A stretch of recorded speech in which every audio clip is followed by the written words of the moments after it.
As they try to unravel the mysteries of the universe, scientists are coming to an astounding conclusion. To make sense of outer space, they need to understand inner space, the microscopic matter that forms the foundation of everything we see.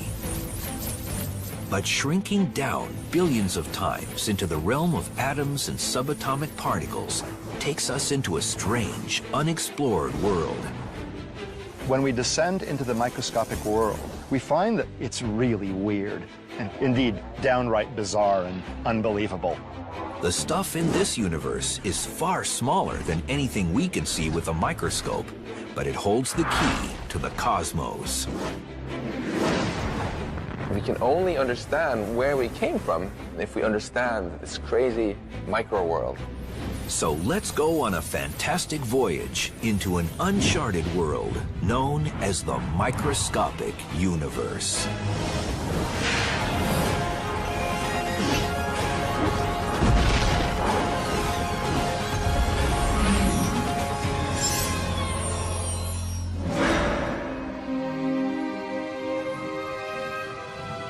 When people talk about the universe, they usually mean the vast expanse of space, billions of light years across, that they can see with radio telescopes and cosmic imaging. They think about stars and galaxies and planets and all the big stuff out there. You have astronomical bodies moving under the force of gravity. There are laws of nature, and you think that the laws are right once and for all. However, there is another universe, an unseen world that governs everything we see. When we go down in size, trillions of times smaller to the microscopic world, the rules are much less intuitive than the ones we're used to from the large-scale world. The magic of the microscopic universe begins at about a 10/1000th of a meter, or the size of an atom.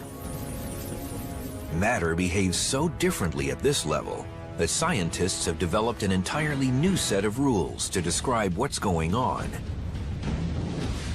They call it quantum theory, and what it says is extraordinary. This baseball represents a subatomic particle, like an electron or a photon of light, that routinely does all sorts of weird, strange things in the microscopic universe. The subatomic version of this baseball can be invisible, can go through solid objects with ease, can be in multiple places at the same time, and can seemingly go backwards in time and change the past.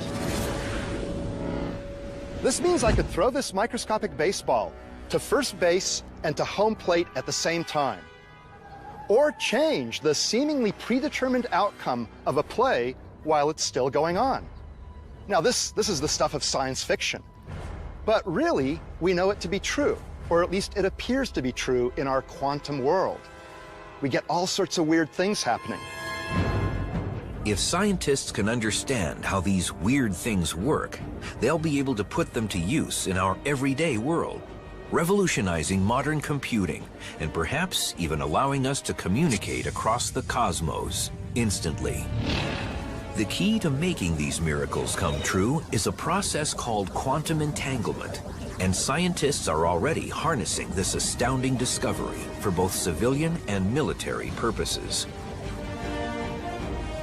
In quantum physics, what happens to an object over here can instantly affect an object over here, and over here could be millions of miles away. This is how it works.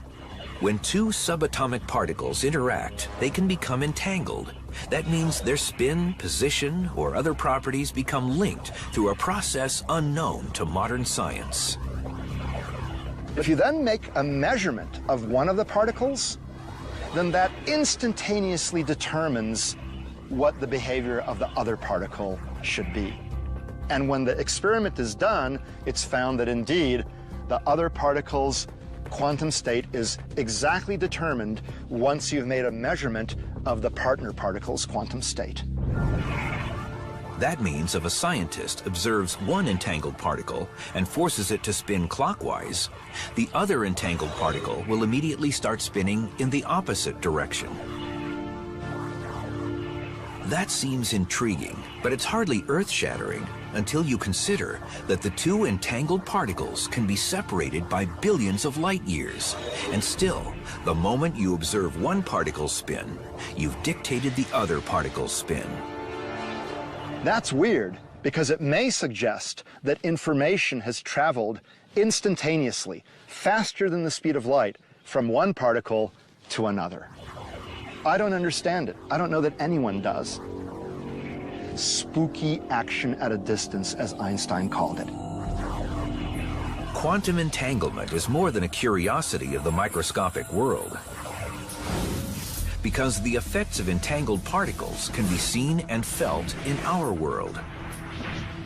If scientists can overcome some fundamental obstacles, quantum entanglement could someday help humans communicate across vast distances instantly. People sometimes think that quantum entanglement will achieve the desired goal of transferring information at a speed faster than that of light. I don't think this will be achieved because to set up these systems, you had to have brought them there at speeds slower than the speed of light. But then what do I know? 100 years ago, they didn't think that we'd be going to the moon. Quantum entanglement is far more likely to transform modern computing. Scientists hope to use the magic of the microscopic universe to build powerful new computers. We're going to see what this baby can do.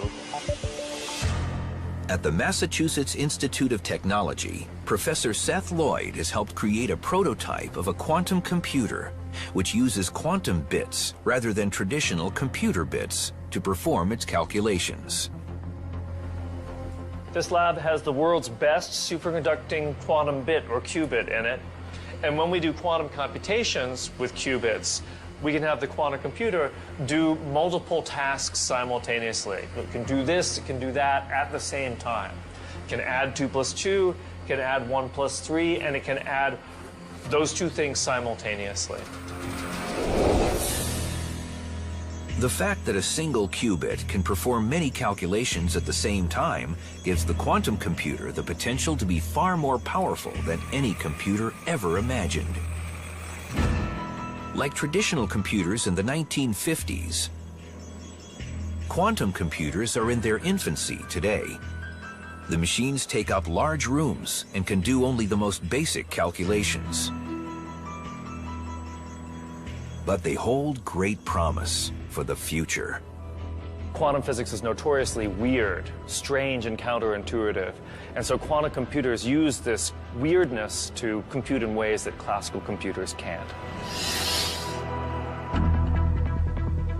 The major stumbling block is figuring out how to effectively code classical information, the ones and zeros that computers use, in a way the microscopic universe can process it using entangled particles.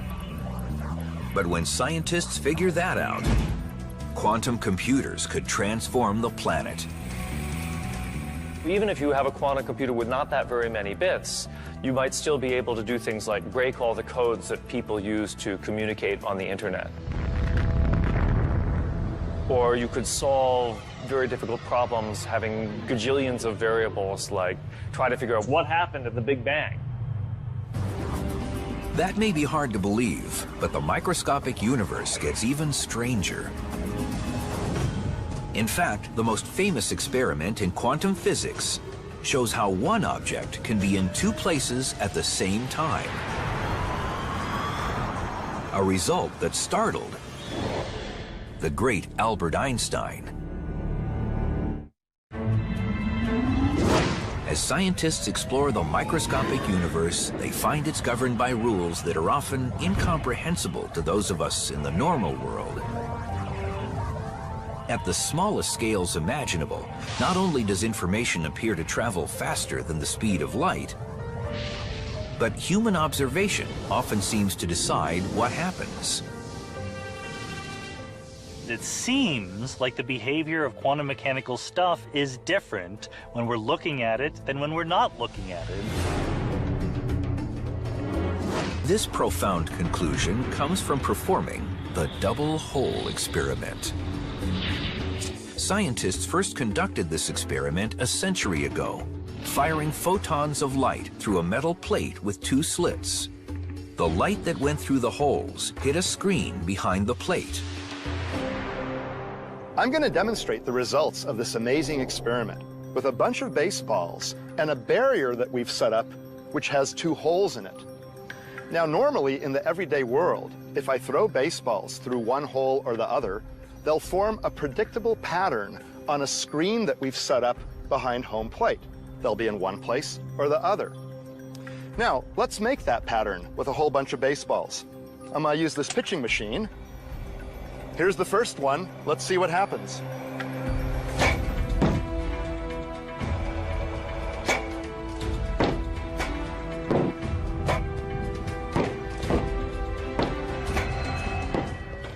Now you see, the balls landed on the screen in two bunches, pretty much along a direct line from each of the two holes.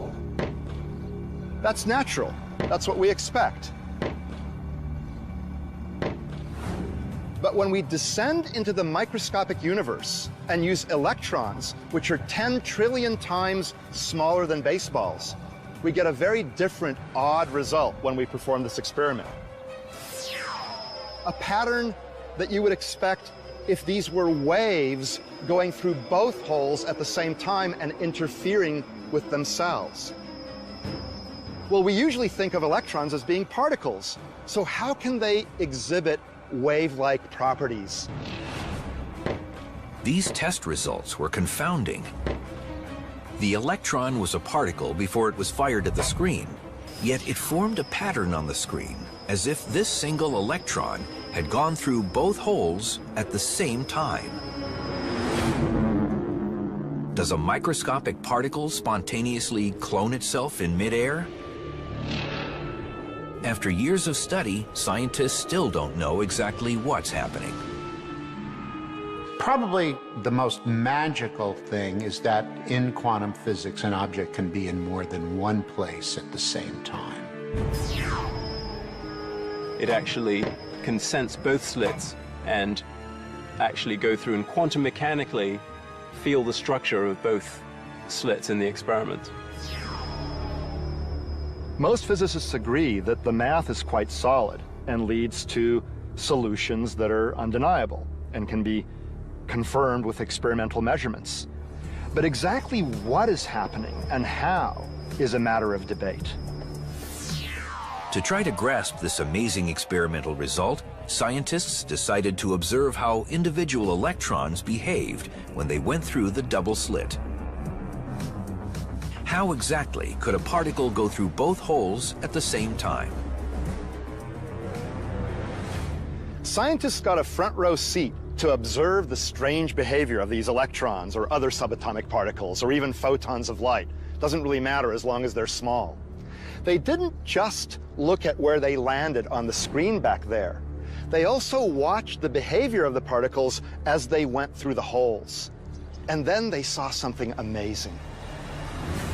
When scientists were watching the holes, the electrons behaved like particles, forming the baseball-like pattern on the screen back there. But when the scientists weren't watching, then the electrons behaved like waves. They formed a pattern that looked like the interference pattern produced by waves on a screen. That's really strange. What you see depends on whether you're watching or not. If you're watching, you see the particle-like behavior, like baseballs. If you're not watching, you see a wave-like behavior, but not both at the same time. This was nothing less than astounding. Observation seems to change the nature of subatomic particles. Mysteriously, when we're not looking, things are waves. When we are looking, they look like particles. So even an electron, which seems to us like a particle, has wave-like properties when we're not looking at it. The fact that when we don't look, the electron appears to go through both holes, but when we do look, we always see it go through one hole or the other, is what we call the quantum enigma. How could our decision about whether to observe something change how that something acts? There is a technical explanation. To make an observation, you somehow have to interact with the system. For example, you have to shine light on it, which then bounces off and you observe the light. That's how we can tell that a baseball is here or there. We bounce light off of it. Well, for macroscopic particles, that doesn't disturb them very much. But for microscopic particles, the act of bouncing the light off of the particle changes where it is and how it's moving. So in the microscopic universe, where photons of light are about the same size as subatomic particles, these photons have a big impact when they illuminate the particles so we can see them. But this doesn't answer the question. Why doesn't the light simply change the direction of the subatomic particles? Why does observation actually change the nature of what is being observed? The short answer is we don't know.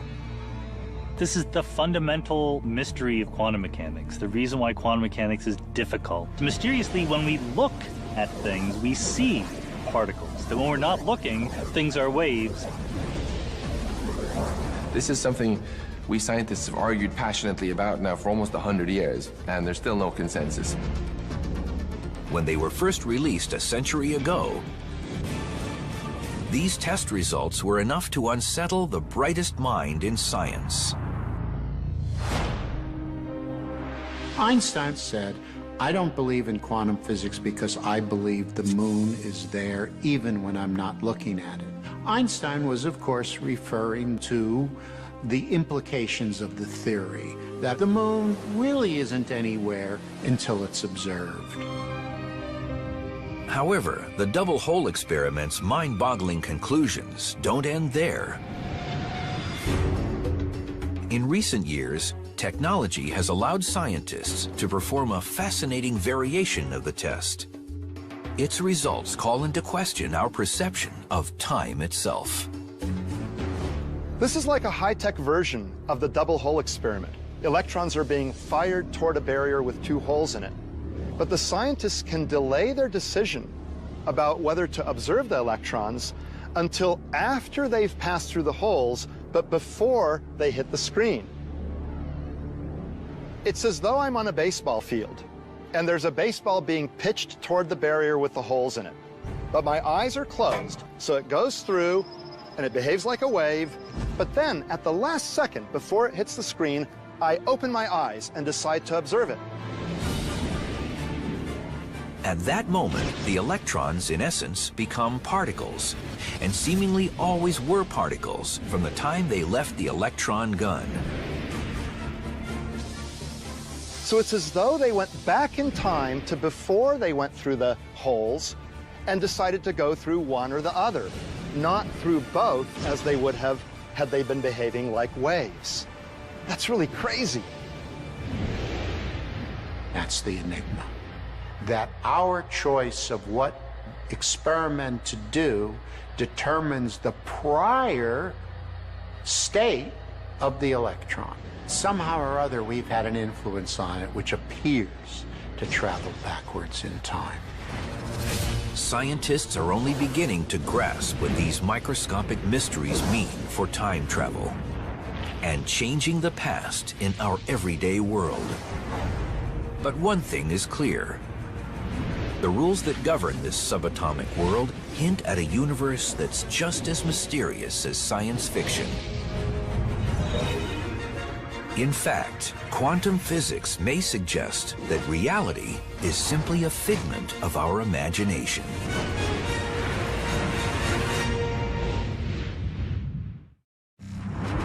After discovering mysteries in the microscopic universe, scientists wanted to quickly unravel, study, and solve them. But as they tried to figure out exactly what was going on in this strange subatomic realm, they found something completely unexpected. Nature refused to tell them. When we descend into the microscopic world, we find that there's a fundamental uncertainty in essentially all quantities that we wish to measure. And it's not a problem with the measurement process. It's that nature herself does not know. Scientists call this the uncertainty principle. And as strange as it is, it may be the most profound concept to emerge from the microscopic universe. We simply cannot know anything with absolute certainty.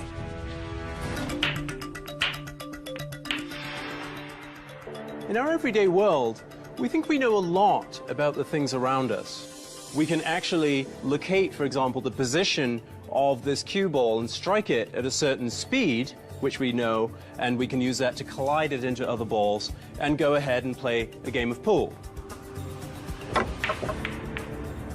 But what actually happens if we shrink everything down trillions of times?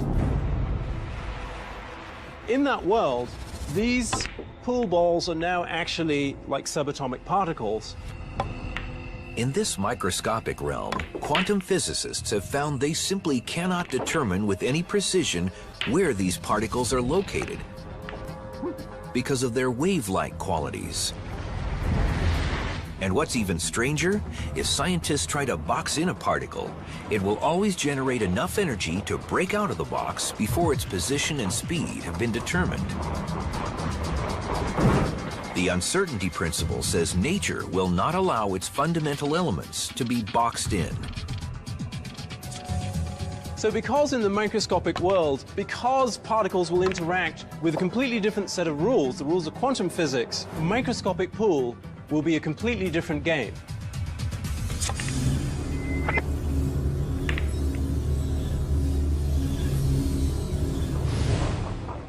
The uncertainty of the microscopic universe extends far beyond the location of particles. It applies to everything, including a particle's energy, and this gives rise to a stunning phenomenon called quantum tunneling. In classical physics, if you throw a ball at a wall and you don't throw it hard enough, it won't go through the wall, it'll bounce back. But if it's an electron and you don't throw it hard enough to go through the wall, it might go through anyway. We call that quantum tunneling. How can this be possible? It may sound bizarre, but one way to explain quantum tunneling is that the uncertainty of the microscopic universe allows a particle to borrow energy from the future to breach the barrier and then pay it back after it gets to the other side. The electron actually already is on the other side of the wall, and therefore it can go through it and appear on the other side of the wall. Ever since these wonders of the microscopic world were discovered a century ago, people have asked if quantum tunneling, being in multiple places at the same time, and what appears to be traveling backwards in time, can be achieved in our everyday world. Some scientists say we'll never be able to throw a baseball through a solid barrier. A baseball is a huge number of particles. You would need all of them to collectively suddenly appear in another place for the baseball as a whole to appear in another place. And that's just extraordinarily unlikely.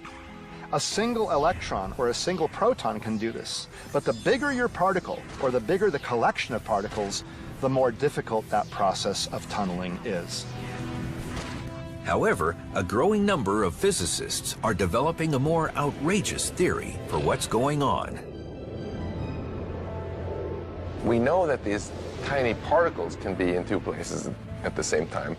But hey, I'm made of these kinds of particles. So if they can be in two places at once, so can I. Scientists call this the many worlds interpretation of quantum physics. They say just like the electron in the double hole experiment, human beings are all in multiple places at the same time. They say anytime anyone makes a decision, we don't actually choose one option over another. Instead, we do them both, in slightly different versions of reality. What happens when you use your mind and your will to decide things is you end up actually making many choices at once, and all of them become realized in different parallel universes. The many worlds hypothesis of quantum physics says that when I throw a curveball, I do so only in this universe. In another universe, I might be throwing a fastball. And in still another one, I throw a knuckleball for the first time in my life. And in yet another universe, I heave this ball to the outfield. In the many worlds hypothesis, all of these choices are outcomes that occur in universes that are parallel to our own. Just not in ours, but in parallel universes. That's what the many worlds hypothesis tells us. This may sound far-fetched, but an impressive array of theoretical physicists believe it's the way the microscopic world works. If it's true, the implications of this startling theory go far beyond the baseball diamond. In essence, it suggests there are universes parallel to our own in which the Nazis won World War II, and in another, the American government foiled the 9/11 hijackers, so the World Trade Center still stands in Manhattan. If you take quantum mechanics absolutely at face value, it says that every time you observe something quantum mechanical, you become two different copies of yourself. There's the copy that got one answer, and a copy that got another answer.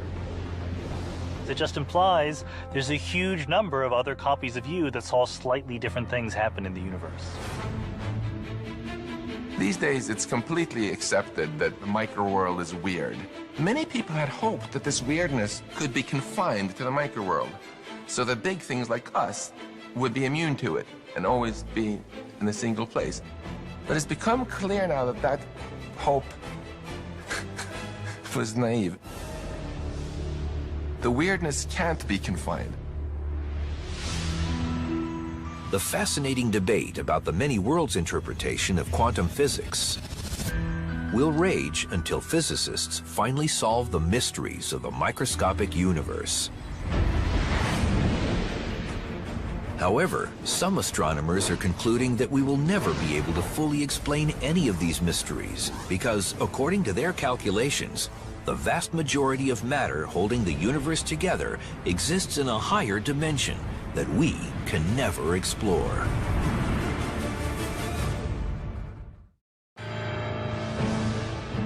If there's anything in the microscopic universe stranger than quantum particles, it's the mysterious matter that scientists have never seen, but that plays a crucial role in the formation of planets, solar systems, and galaxies.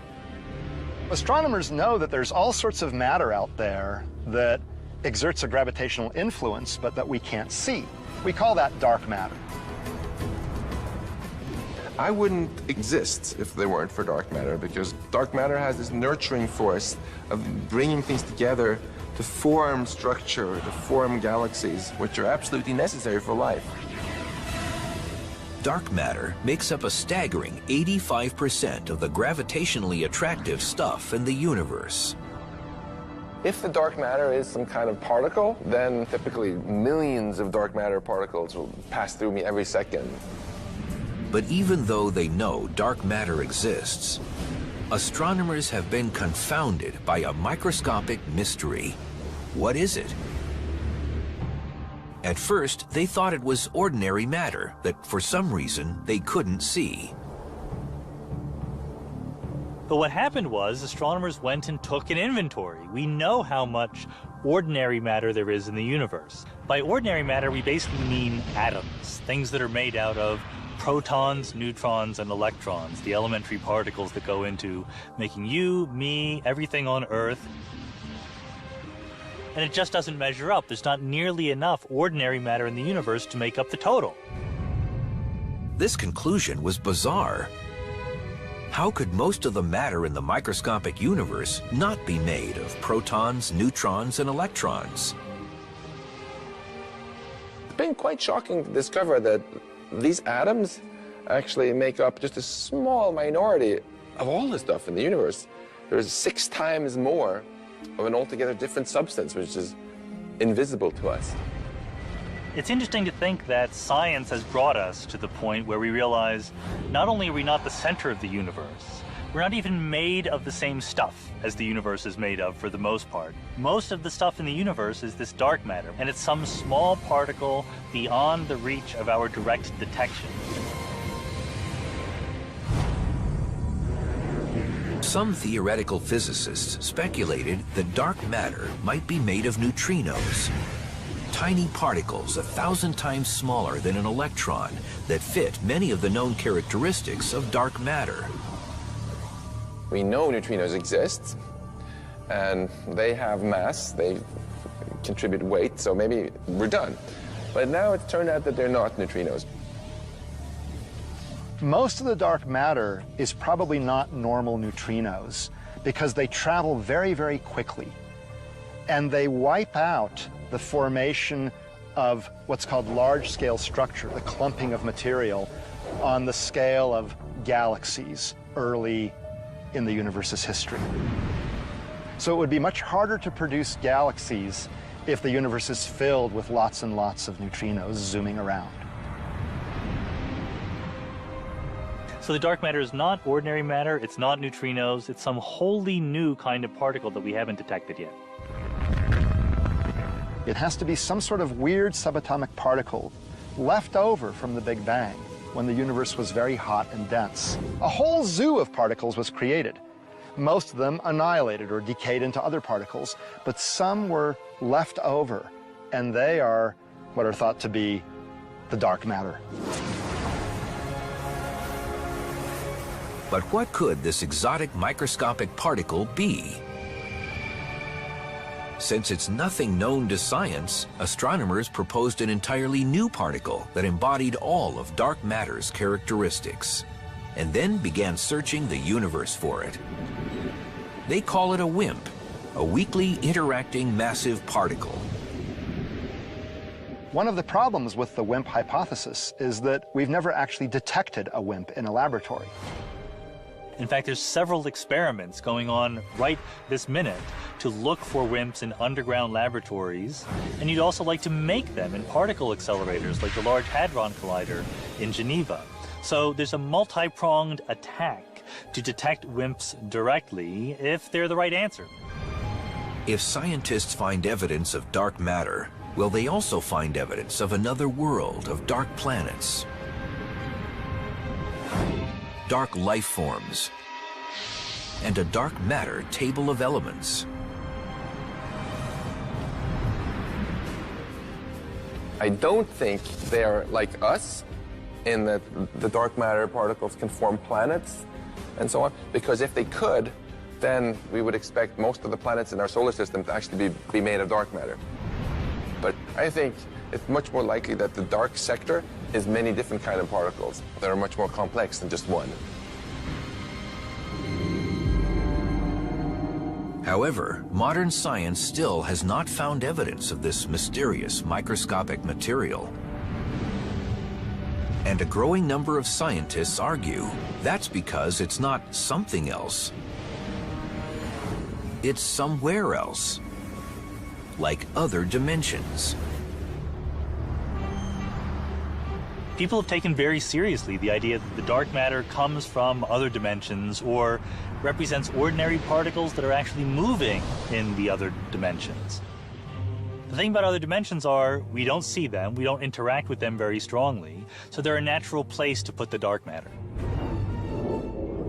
It's conceivable that the gravitational influence in galaxies and clusters of galaxies that we attribute to dark matter in our own universe is actually caused by concentrations of matter in other dimensions that are felt within our dimensions, but will never be discovered within our dimensions because they're actually somewhere else.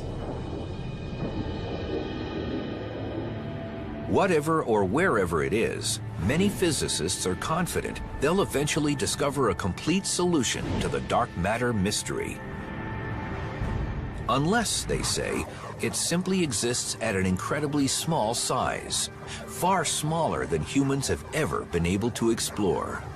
That raises the question, what does exist at the smallest scales of the microscopic universe?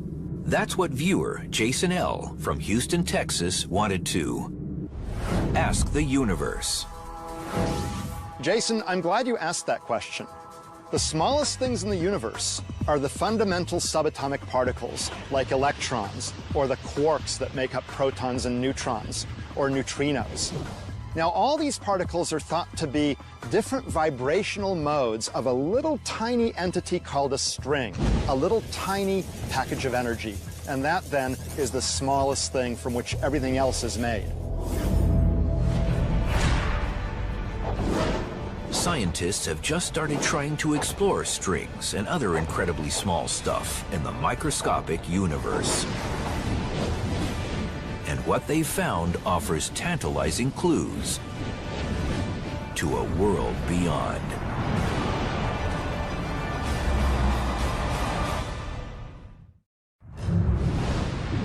As they delve into smaller and smaller spaces in the microscopic universe, scientists have successfully looked inside atoms. But what exists if we continue our fantastic voyage still deeper into this subatomic netherworld? Even scales that are smaller than the electron are really a vast unexplored territory, more so than solar systems or galaxies or even the universe. Because we can make observations of planets and stars and galaxies in the universe, but it's hard to conduct experiments that allow us to directly explore tiny scales in time and space. Essentially, what you need to examine the microscopic world is a sharper and sharper tool, something that actually allows you to distinguish the details down at that very small level. But as scientists try to probe spaces smaller than the atom, they cannot possibly focus enough light to illuminate them. They need something more powerful. To look more finely, you need more energy. We can go to incredibly small details using high-energy devices of various kinds. Now, the state of the art are actually particle accelerators. We use elementary particles to actually probe the structure of other elementary particles by colliding them together, letting them interact with each other, and then seeing what comes out at various energy scales. So we can continue this process of examining smaller and smaller distances in space and time by actually going to higher and higher energy with collider experiments. However, the world's largest particle accelerators have not yet generated enough energy to probe things much smaller than the elementary particles inside atoms. Even so, scientists believe something exists at even smaller scales. At a size so tiny, the human mind cannot possibly comprehend it. Physicists are now trying to understand what's called the Planck length, 10 to the minus 33 power centimeters. That's 20 factors of 10, 20 orders of magnitude smaller than an electron. Now, an electron is yay big, and I exaggerate a lot. So the Planck length is just almost unimaginably smaller than any objects we can actually measure. Nevertheless, physicists are trying to deal with these scales, and that's what string theory is all about. String theory says that everything that we think of as a particle is actually a tiny vibrating loop of string. To get an idea of how tiny it is, I have here an eyedropper. We're going to put out 1 drop of water. That has about 1 trillion atoms of hydrogen and oxygen. Now, imagine taking 1 hydrogen atom and blowing it up by 10 billion times. It becomes about half a meter across. And you might say, can we now see the individual strings inside that hydrogen atom? But the answer is no. We can continue to make it bigger, make one hydrogen atom the size of the solar system. The strings are still too small to be seen. It's only when we make that atom the size of our observable universe that a string becomes macroscopically large. If one hydrogen atom is as big as the whole observable universe, how big is a string? Only about the size of one of these trees. The amazing thing is that we human beings can even talk sensibly about what exists at this microscopic scale. Not only can scientists talk sensibly, they've also formulated theories about what happens down there. This is really one of the holy grails of all of science. We think that ordinary space and time cease to exist at the Planck length. What we don't know is what takes their place. We need to replace our idea of space itself by something more fundamental. Something that might involve different numbers of dimensions or just a different concept entirely. One possibility is that space at the Planck length resembles the grid on a football field. The yard lines are the fabric of our universe, and there's simply nothing in between. It could be that time jumps from one discrete point to another, and there are no steps in between. Like little quantum mechanical ants could tunnel from one spot on the grid to another spot on the grid without ever going into the intervening space in between. Why? Because there isn't any intervening space in between. Whatever exists at this incredibly small scale, most scientists believe that the concepts of space and time segue into another kind of universe where shrinking smaller is a meaningless concept. It could be that time and space are what we call emergent properties of the universe, but that if you go to very small spatial scales or very small intervals of time, the concepts of time and space break down. They don't make sense. Scientists say the conditions at the Planck length may be very similar to those that existed before the Big Bang, when everything in our universe was probably concentrated in a microscopic pinpoint. Maybe the same answers to the question about what happens to the universe at the very smallest scales may also be connected to knowing what was the universe like before the Big Bang. Did it just come into being at the Big Bang, or was there something different which then turned into the universe that we're familiar with at the Big Bang? These are all questions we don't know the answer to, but are all connected to the issue of what's going on at the Planck scale. So you might think that these tiny Planck scale things have nothing to do with us, who are much bigger, but actually it has everything to do with us. It's our origins. Our entire universe, if we extrapolate backwards, would have been smaller than the Planck length. Whatever exists at the smallest scales of the subatomic world, and however these things behave, scientists say they must make sense of it all before they can possibly comprehend the cosmos above, human behavior, and what might have existed before the Big Bang. It's a mind-boggling amount of information tucked inside an unimaginably small space of our microscopic universe.